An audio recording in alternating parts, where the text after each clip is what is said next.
പ്രിയ പ്രേക്ഷകർക്ക് സീരിയൽ ന്യൂസിലേക്ക് സ്വാഗതം. കൂടുതൽ സീരിയൽ ന്യൂസുകൾ അതിവേഗം ലഭിക്കുന്നതിന് ഈ ചാനൽ സബ്സ്ക്രൈബ് ചെയ്യുക. ബെൽ ഐക്കൺ മറക്കാതെ ക്ലിക്ക് ചെയ്യുക. വീഡിയോ ഇഷ്ടമായി എങ്കിൽ ലൈക്ക് ചെയ്യാൻ മറക്കരുത്. ജയിലിൽ നിന്ന് പുറത്തേക്ക് ഇറങ്ങിയതിനെ തുടർന്ന് പുതിയ നീക്കങ്ങളുമായി മുന്നിലേക്ക് ഇപ്പോൾ പോവുകയാണ് രാഹുൽ.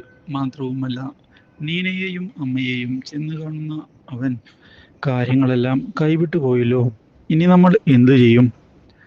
നീ പേടിക്കാതിരിക്കുക രാഹുൽ, കാര്യങ്ങൾ നമുക്ക് മാനേജ് ചെയ്യാവുന്നതാണ്. നിന്നെ അങ്ങനെ തകർക്കാൻ ഞങ്ങൾ അനുവദിക്കുകയില്ല. നിന്റെ കൂടെ ഞങ്ങൾ ഉണ്ടാകും എന്ന് വാക്കു നൽകിയതല്ലേ? അതൊക്കെ ശരി തന്നെയാ, പക്ഷേ ഇപ്പോൾ കാര്യങ്ങളെല്ലാം കൈവിട്ടു പോയിരിക്കുകയല്ലേ. നമ്മളിനി ദേവപാലയെ വെച്ച് വേണം കളിക്കാൻ.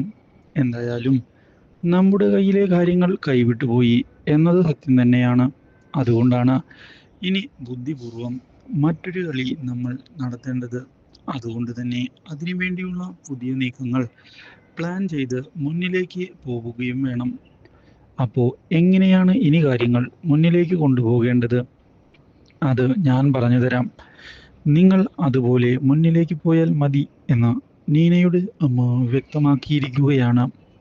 ഇത് കേട്ടതിനെ തുടർന്ന് അതിന് തയ്യാറാവുകയാണ് ഇപ്പോൾ രാഹുൽ. മാത്രവുമല്ല, ഇതേ തുടർന്ന് ഈ കാര്യങ്ങൾ അറിയാൻ ഇടയാവുകയാണ് ഇഷ. എന്നാൽ ചതിയുടെ കാര്യം ആദ്യം തന്നെ മനസ്സിലാക്കുന്ന ഇഷ ഇനി എങ്ങനെ കാര്യങ്ങൾ മുന്നിലേക്ക് കൊണ്ടുപോകുമെന്ന് ആലോചിക്കുകയാണ്. തിരിച്ചടിക്കാൻ കിട്ടിയ ഒരു അവസരമാണ് ഇത്.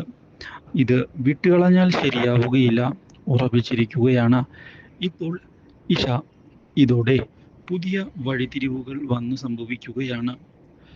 ഇഷയ്ക്ക് ഡിവോഴ്സ് ലഭിച്ചു എന്നുള്ള കാര്യം അറിഞ്ഞതിനെ തുടർന്ന് അഭിയും വളരെയധികം സന്തോഷിക്കുന്നു. പക്ഷേ ഈ കാര്യം അറിയുന്ന ദേവപാല ആകെ പകച്ചുപോയിരിക്കുകയാണ്. Do like, share and subscribe.